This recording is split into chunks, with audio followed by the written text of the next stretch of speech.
Today on CityLine, explaining the Massachusetts Universal Health Care law. What exactly will it mean for your family, your business, or both? An important program for every viewer to watch.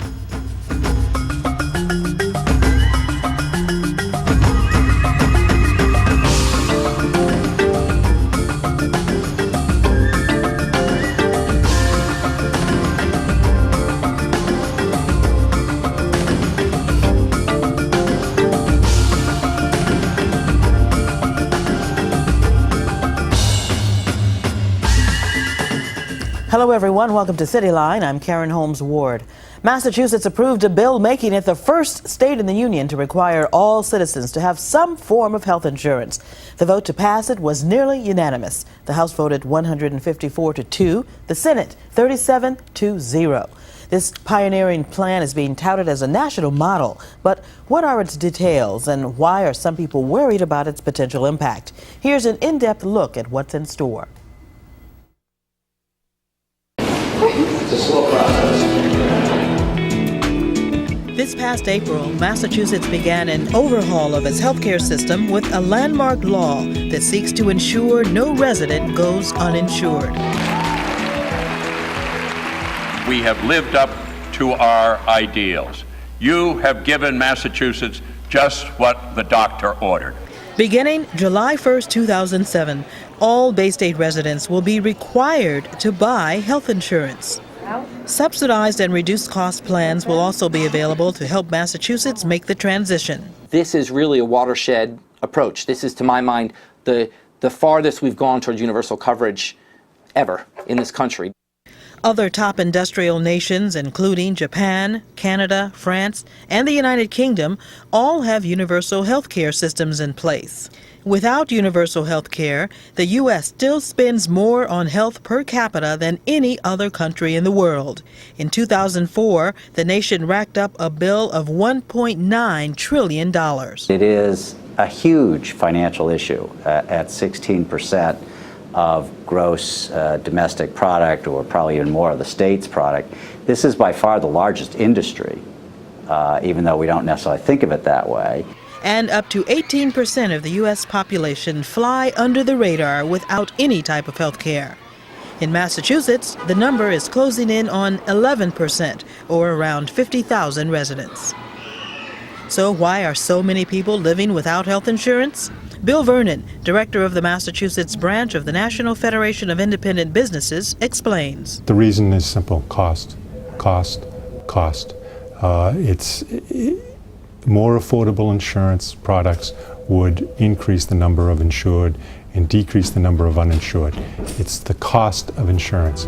Since 2000, average out-of-pocket costs for insurance payments have risen over 100%. A 2005 Harvard Medical School study found that medical expenses are partially responsible for half of all bankruptcy filings. The healthcare system is a mess. Let's be serious here. The healthcare system is a mess. It is extremely costly and unaffordable by most working people. We should not have to worry about these issues of, can I afford to be sick? That's a disaster for the people of Massachusetts. It's a disaster for the workforce. If my governor and my senators and my state reps can have health care, why shouldn't I?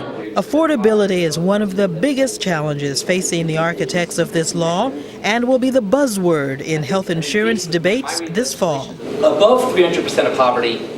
Professor Jonathan Gruber is a health economist at MIT. He sits on the board of the Commonwealth Health Insurance Connector Authority, an entity created to define and provide affordable plans. What I've had David doing is going to the MedStat data and looking for where there's essentially policy changes in the health insurance benefits. Gruber also teamed up with the Romney administration this past spring to assess the feasibility of the new law. Well, basically what you've got in Massachusetts is two big pots of money that you can tap into. One is the federal government has for several years been sending almost $400 million a year to the state to help support our safety net hospitals. And the other is that in Massachusetts, if you're uninsured and you go to the hospital and you spend money that you can't pay, hospitals can then bill that money to what's called the uncompensated care pool. And the uncompensated care pool is about a $500 million a year entity, almost $600 million a year entity, that's financed by taxes on employers and insurers and providers. Essentially take these two pools of money to safety net hospitals and money for the uncompensated care pool, that were essentially around to help the uninsured. Let's take that money instead, devote it to insuring those people in the first place. And it really does come down to dollars.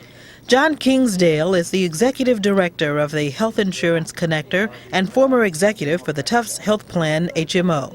For the population that is earning under 300% of the federal poverty level, there is substantial state and federal dollars appropriated under this legislation. The law says that there shall be free insurance below the poverty line, once again below about $20,000 for a family of 4, and there should be subsidized between the poverty line and 3 times the poverty line, so between, say, $20,000 and $60,000 for a family of 4. But what about those who don't quite make the cutoff? The big issue is what happens for the families that aren't very rich but are richer than 3 times the poverty line, where there's no more subsidies by the law, but where insurance is still very expensive. And that's essentially something legislation pushed off to the insurance connector to decide. Bill Walczak, CEO of the Codman Square Health Center in Dorchester, worries that the law won't deliver everything it promises. It's going to be so short of the actual money needed that people are going to get a bad health insurance plan. They're going to get plans with high deductibles and high co-payments. So how realistic a goal is universal health care? The joke that's told is the health economist dies and goes to heaven and asks, God says you have one question. And the health economist says, okay, well, my one question is, will we get universal coverage in America? And God says, yes, but not in my lifetime. And that sort of gives the sense of kind of where we've been with healthcare in this country, which is there's been lots of efforts probably about once a decade to move towards universal coverage. President Eisenhower, President Nixon, last at the federal level, President Clinton. Those have always run into the problem that it's just too radical a change. People haven't been ready. This isn't the first time Massachusetts has passed legislation for universal health care. In 1988, former Governor Michael Dukakis signed the nation's first bill promising coverage for all.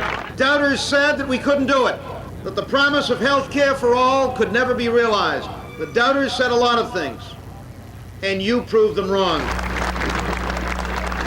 Just 2 years later, the reform law was stopped short in its tracks after suffering several critical repeals. Problems such as insufficient funding, surging health care costs, and pressure from business leaders plagued the plan from the start. Supporters say that this time around, things will be different. So what is so special about 2006 in Massachusetts is a Republican administration and governor, Democratic legislative leaders, private health insurers, providers, hospitals, doctors, all sorts of consumer groups and business groups came together and found that magic compromise. My son said that having Senator Kennedy and me together like this on this stage behind the same piece of landmark legislation will help slow global warming. That's because hell is frozen over. This approach really comes down the middle in quite a nice way, in that it's universal coverage, win one for the left, and there are very large subsidies to make it affordable for low-income people, win one for the left, but it's done through a private market infrastructure, which makes the right happy. If successful, this law may become an historic piece of legislation that serves as a model for the rest of the nation. I'm very proud of Massachusetts for having the guts to take on something like healthcare reform when so many others have failed. There's an enormous amount of pressure on Massachusetts to get this right. The rest of the country is definitely watching. When we come back, more on the new healthcare law and how it could affect the way small businesses and health clinics are run.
Welcome back. How will the new healthcare law affect small businesses? Will the added expense of having insured workers put some people out of business?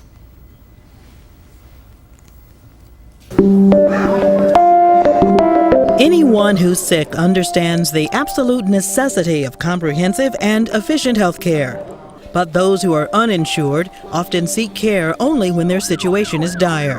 It tends to be very episodic care, a lot of emergency room care, a lot of care for people in crisis who haven't gotten the preventive services that they could access under insurance. Richest country in the world, we shouldn't have anybody who can't go to the doctor whenever they want to, and it shouldn't be the emergency room. In order to provide care for the medically uninsured, taxpayers foot the bill. So what's been happening is that employers and their employees who have insurance have been basically subsidizing those who don't have insurance. Part of that health care premium goes to free rider care. In Massachusetts, about $600 million a year are funneled toward the uninsured. While some call them free riders, others claim it's not their fault they're not getting the care they need. To call them free riders when they're getting primary care services or emergency room services, when in fact they work, and many of them work several jobs, but their jobs do not provide health insurance for them, how is that any kind of scandal? I mean, the reality is the state should be forcing businesses to provide health insurance for people. The new health care law imposes a mandate on the part of both individuals and employers. As of July 1st, all residents will be obligated to buy or retain health care or lose their tax exemption. Those who still don't have insurance by 2008 could face financial penalties up to half the cost of the minimum insurance premium. We've just been talking about As for employers, those with 11 or more workers will be fined $295 per year per uninsured employee unless they make a fair and reasonable contribution to the workers' insurance payments. So if you're an employee of a company that does not provide insurance and you have to go to the hospital, then the employer could be liable. That is a situation that, for a small business owner, could bankrupt that small business owner. Elephant Walk is a Boston-based Cambodian French restaurant run by Bob Perry and Natsa de Montero. Finding a way to get health insurance coverage for everybody is a good thing, fundamentally. Nobody wants to have to pay anything extra, however, cover that. Perry says that his business could be billed up to $35,000 a year under the employer mandate. Is that going to mean that we're holding down wages? So we're denying employees raises so that we can fund the health insurance program? Or is that going to mean that we raise our prices? So we're basically passing the cost on to our customers. What happens with a small business, I think, is that instead of moving or closing down, they won't hire that extra employee. It's one or two jobs here and there, but if you have 200,000 small businesses, it gets to be a real impact. To avoid the real impact, business leaders say they need all the help they can get. We can't, as a small business, afford to buy Cadillac coverage for our employees, but we can afford to buy Chevrolet coverage, and we want to buy Chevrolet coverage, but you've got to give us the tools to do that. Many employees of these small businesses are Massachusetts working poor, a demographic that includes a significant number of people of color. Nationwide, minorities constitute over 80% of the uninsured. Minorities tend to be less affluent, and then they have to make their economic choices. They probably tend to work in smaller businesses. Keija Kim is CEO of the Harvard Design and Mapping Company in Cambridge and is the Small Business Administration of Massachusetts Person of the Year. The minority population, especially the highly immigrant population, they're not quite aware of whole system, what's accessible, what's not, and I think part of the problem is that they don't know what's available. But this knowledge gap extends beyond minority communities. You wouldn't go into a store and buy any product without knowing what the cost is. But we go in and buy health insurance without having any idea. And I think that the first step in any kind of health reform needs to be to educate the population more about what is health care, what is it supposed to do, what is it not supposed to do. As well as help people understand the range of health care options available. Buenos días, María. ¿Cómo está usted? Studies done by the state show that there is little difference between the quality of maternity care at academic medical hospitals and at community clinics, despite big disparities in cost. Yet we see people driving past community hospitals into the academic medical centers to have their babies. That kind of information, if it can be baked into health insurance products and made transparent to enrollees and mothers, should have a significant impact on where people get services and at what cost. How does the state plan on informing residents about the changes to come? Literature, websites. The state has put up a website even before this legislation authorized it, and now is working in a very innovative way with health insurers and physicians and hospitals. So people asking all the time, what about me? I make this much. And that's going to be the difficulty of this law. It's going to be each individual having to look at their circumstances and figure out where they fall. So much of the education is going to be person by person. Businesses are meeting with regional chambers of commerce, and groups like the Greater Boston Interfaith Organization are hosting regular community discussions to examine the issue with concerned residents. There's clear evidence that being uninsured is much worse for your health. And we've got over 500,000 uninsured people, and this is really a chance to improve the health of the citizens of the Commonwealth. When we come back, two people from an interfaith organization, one a reverend, the other a doctor, attorney, and professor, discuss the practical reality and morality behind the healthcare debate.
Joining us now are two prominent members of the Greater Boston Interfaith Organization, or GBIO. Reverend Herman Hamilton is pastor at Roxbury Presbyterian Church and president of the GBIO, and a leader in helping shape the debate over the fairness and reach of the new healthcare law. Dr. Paul Haddis is a medical doctor and assistant professor of healthcare policy at Tufts Medical School. Over the summer, Dr. Haddis compiled data from approximately 350 GBIO congregation members, analyzing their monthly budgets to see how much income was left to purchase health insurance under the new mandate. Welcome, Reverend Hamilton and Dr. Haddis. Dr. Haddis, let's start with you. Tell us what your research discovered. Well, it wasn't a research study, but it was 350 people of our members have come to affordability workshops that have been run over the summer. And I was asked to try to analyze, based on people's own telling us how much income they earn each month and what their essential expenses are, like food and shelter and things of that nature, to see, can they afford to pay the premiums that are being asked of them potentially if they qualify. We're talking now about a group whose income levels are between 100 and 300% of poverty, which is the group that the Connector Board has just recently put some rates out that people in that income group might pay. And of the 350 people or so, about 108 of them who came into our sessions and completed the data sheets fell into that category. And what we found worries us in two ways.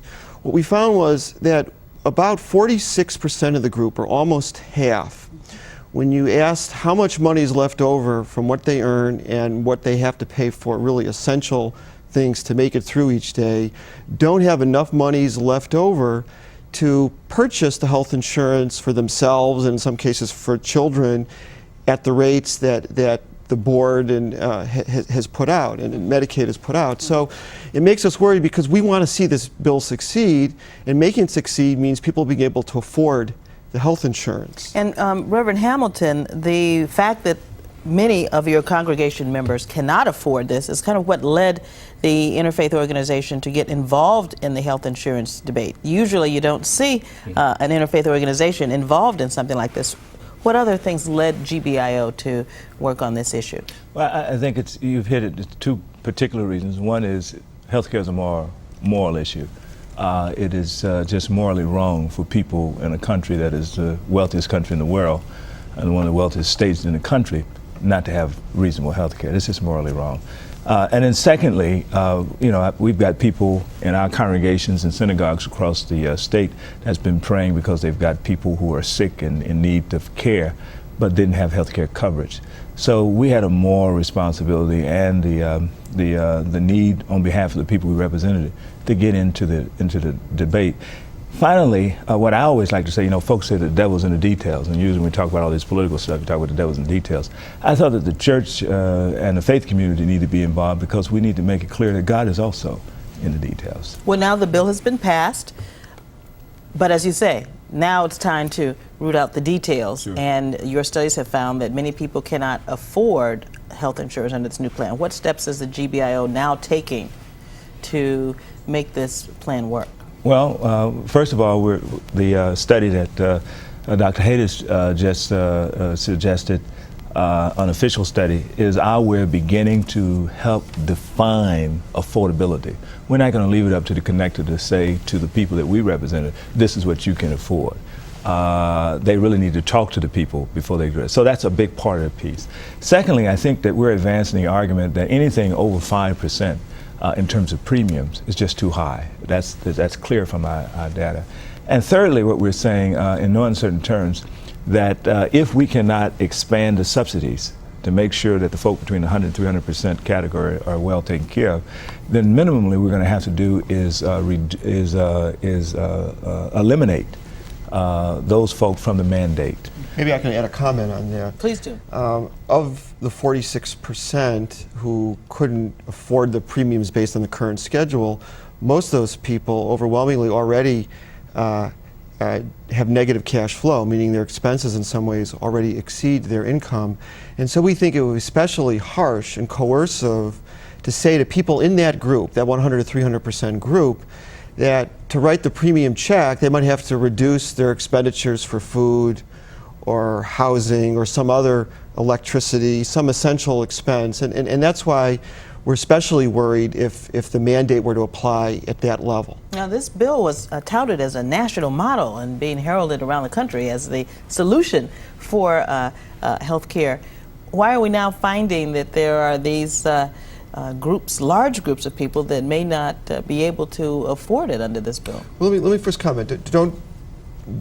Don't misunderstand that this is, in many ways, when you compare today, for people that don't get health insurance through work or through any other means, who walk in off the street and say, I'd like to buy health insurance, and if they fall in this 100 to 300% level, these are much more affordable rates than what they could purchase today. And that's the notion of why we want to keep this volunteer. We would like it more affordable, as Reverend Hamilton said. Our organization would like to see so that even the highest premiums charged for people, when you include their children as well, is under 5%. It could be as high as 7% in some categories, so that people can make the choice and afford it. And then I think we'd like to all see what proportion of people actually do choose plans, especially before you decide on any kind of an individual mandate. Now, this bill was passed under our current Governor Romney, but of course the work will continue under a new governor. What kind of feedback have you had from the gubernatorial candidates? Very little. As a matter of fact, tonight we're having a political forum where we've invited all the gubernatorial candidates to attend. Most folk are afraid to talk about, other than saying this is a great bill passed, but they're afraid to deal with the details. Because, for example, one of the details that's got to be dealt with is this employer mandate. Currently, employers who do not carry health insurance will be charged $295 a year. Wow. That's their contribution. When a family, just one family, is going to have to pay a little over $3,000 a year. Reverend Hamilton, you know, we are almost out of time. What I'm going to suggest is people come out to your event 3 o'clock this afternoon at Teachers Union Hall in Dorchester. And for more information about the Greater Boston Interfaith Organization, you can check out your website, gbio.org, to have some of these questions answered. Professor, Doctor, Reverend, Thank you. Thanks for joining us. And thanks to you for watching. We'll see you all next week.